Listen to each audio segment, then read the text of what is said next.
Olá, boa noite. Quando você vai fazer uma viagem ao Nordeste, viagem turística, de férias, passeando, você vai querer fazer um passeio de bugre? Natal tem, Fortaleza tem, tudo.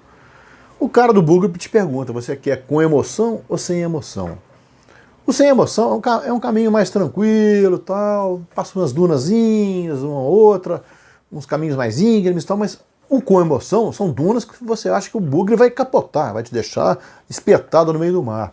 Te passa uma adrenalina, te passa um cagaço ali, digamos assim.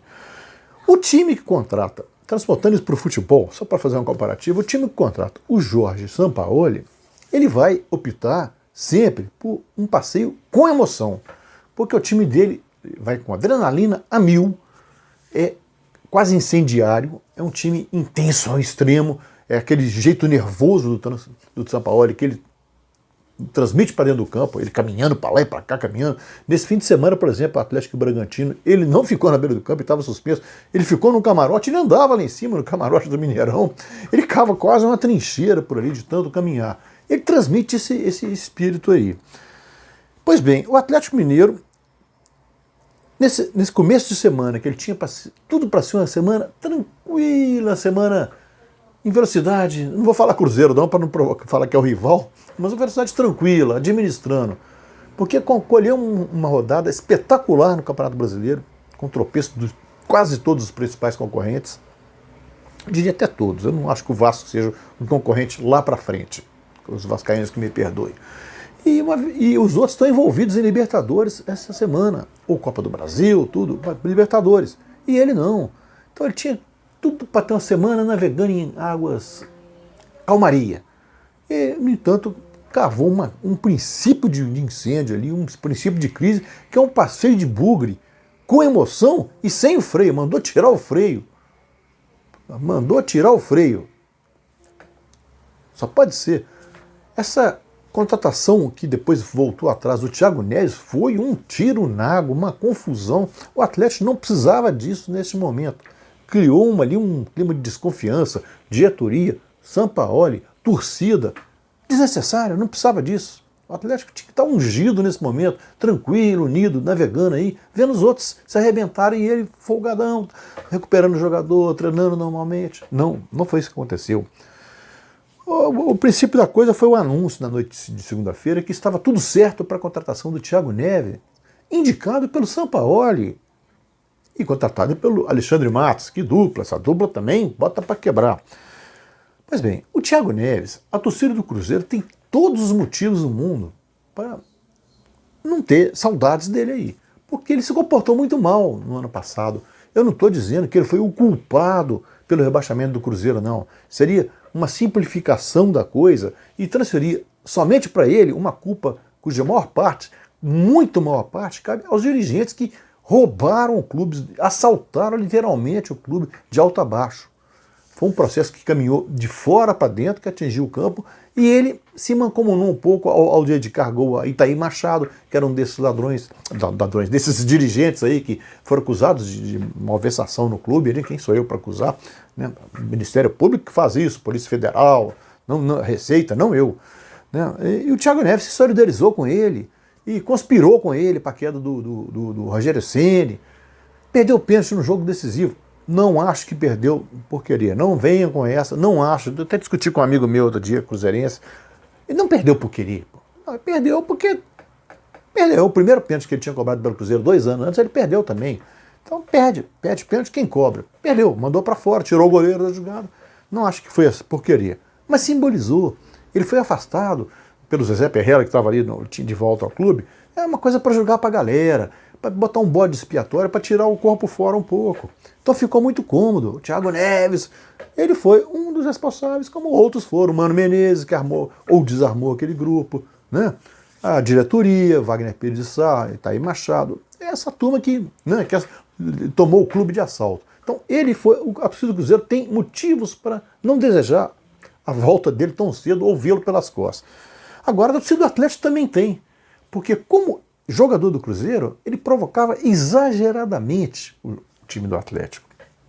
Os jogadores do Atlético também fazem isso, alguns jovens, o que é uma conduta irresponsável, porque esses jovens podem um dia sair de lá e precisar um dia e vai estar com a porta fechada no Cruzeiro. Só hipótese.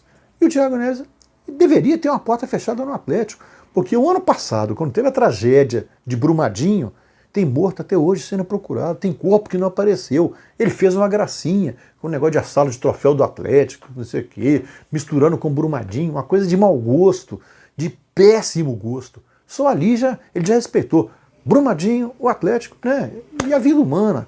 Então ele não podia estar na condição de jogador pretendido pelo Atlético. Quanto mais, quase contratado. E muito me espanta ele ter topado isso. Né? Então, a torcida não foi para a rua, foi para a rua também, porque invadiu a beira da sede lá, fez protesto na beira da sede do clube, no bairro de Lourdes, que é um bairro chique de Belo Horizonte, né? Inundou as redes sociais, ele não sei o quê, e convenceu a diretoria a desistir do negócio. Então, horas depois de ter anunciado, ela comunicou a desistência. Agora que ficou chato, ficou mal, porque o Jorge Sampaoli não gostou muito dessa situação toda, e, inclusive, reclamou da diretoria dos salários atrasados. Ele não precisa de muito motivo para ficar reclamando. Ele é um resmungão. Quem trabalhou com ele sabe que ele pede tudo, ele reivindica, ele reclama, ele cobra. Ele é um pentelho nesse aspecto. No Santos, ele entrou em rota de colisão com os dirigentes do Santos, né? Zé Carlos Pérez, presidente, tudo. Entrou em rota de colisão de tanto reivindicar coisa. No Atlético, tem ainda o Alexandre Marcos, que é um cara habilidoso, um anteparo ali, que segura a onda entre o presidente sete Câmara e o que passa lá para a comissão técnica.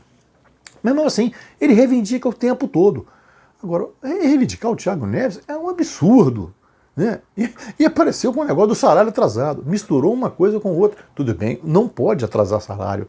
Clube nenhum, e nem o Atlético, que investiu pesado, gastou muita grana para montar essa equipe, a pedido do Sampaoli, a maioria deles. São 13 contratações, então gastou uma grana absurda, que não pode gastar.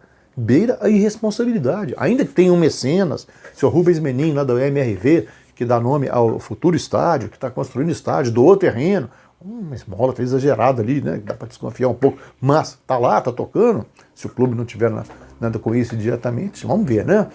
Então, é o que está acontecendo.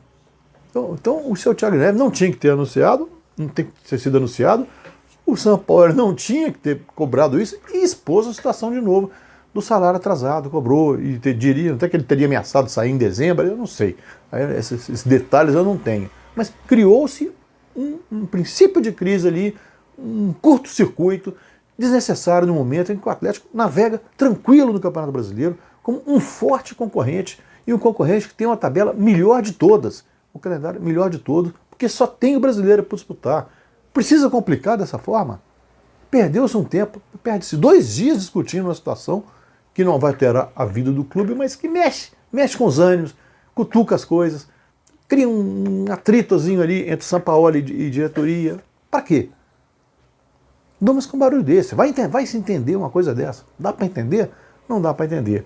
Uma novela desnecessária tomou de conta do Atlético nesse início de semana. Não é preciso isso. E não é porque foi jogador do Cruzeiro ou não, porque vários jogadores do Cruzeiro foram para o Atlético. 3 deles ganharam a Libertadores. Né? Guilherme, Leonardo Silva, Alexandre, todos cobraram pênalti, inclusive, na final, e converteram seus pênaltis. Mais o Jô, né? A vitória foi 4-2, os pênaltis para o Galo, sobre o Olímpia. Então não precisa. Era uma novela evitável. Que o Atlético aprenda a lição e não assuste sua torcida mais do que tem que assustar. Já basta os jogos de emoção sob a direção do Sampaoli, aquele jogo nervoso, tenso, que é bem o estilo dele. Já basta isso. Não precisa de mais coisa para alimentar essa fogueira aí. É isso aí, meus amigos. Fique com a gente. Um abraço.